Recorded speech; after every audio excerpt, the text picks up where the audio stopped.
자식이 걱정되어도 울고 자식이 잘못된 길을 걸어도 우는 것이 부모님의 마음인 거죠. 오늘 다윗은 그 모습을 보여주고 있다는 것입니다. 압살롬이 쿠데타를 일으킨 것입니다. 그런데 하나님께서 개입하시면서 이 쿠데타를 진압하게 됩니다.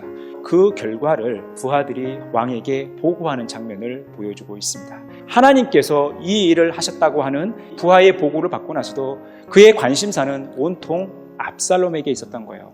아들인 압살롬의 근황이 궁금했던 것입니다. 압살롬의 죽음을 감지하고 나서 슬퍼하고 울고 있는 거예요.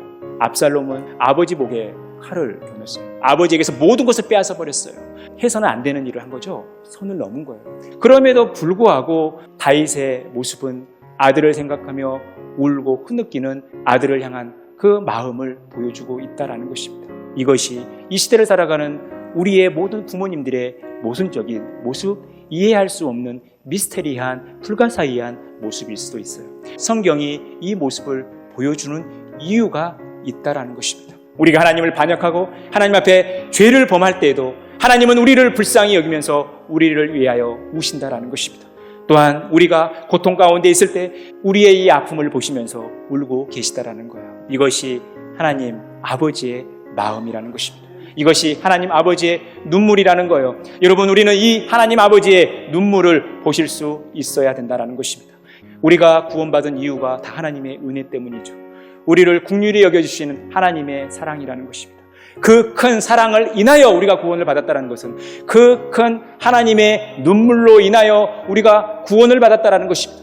하나님의 눈물이 있었기 때문에 우리에게 긍휼이 부어졌고 그 긍휼로 인하여 하나님의 은혜가 우리에게 임했고 그 하나님의 은혜로 우리가 구원을 받은 것입니다. 우리는 그 하나님의 긍휼, 그 하나님의 눈물, 그 하나님의 사랑을 볼 수 있어야 되는 것입니다. 예수님께서 십자가에 달려 죽으실 때 하나님께서 얼마나 많은 눈물을 흘리고 계셨겠습니까? 독생자를 우리를 위하여 아끼지 않고 보내신 것, 우리의 구원을 위해서 그 일을 하신 것이 하나님의 사랑이고 하나님의 긍휼이라는 것입니다. 이것이 하나님의 눈물인 거예요. 하나님은 우리를 사랑하시는 만큼 우리를 위하여 눈물을 흘리신다라는 것입니다. 예배하고 있는 여러분들의 모습을 보면서 하나님은 미소를 짓고 계실까요? 아니면 눈물을 흘리고 계실까요?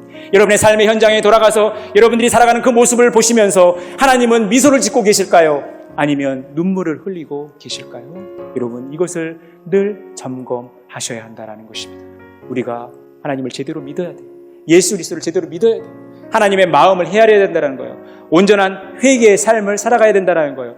우리의 모든 잘못들을 이제 멈추고 하나님께 돌이켜야 된다는 것입니다. 이것이 우리의 모습 속에서 나타나야 할 하나님의 눈물을 더 복되게, 더 가치 있게 해야 될 우리의 모습이라는 거예요. 우리가 부모님을 공경한다, 우리가 부모님께 순종한다는 것은 부모님의 눈물을 보는 것입니다.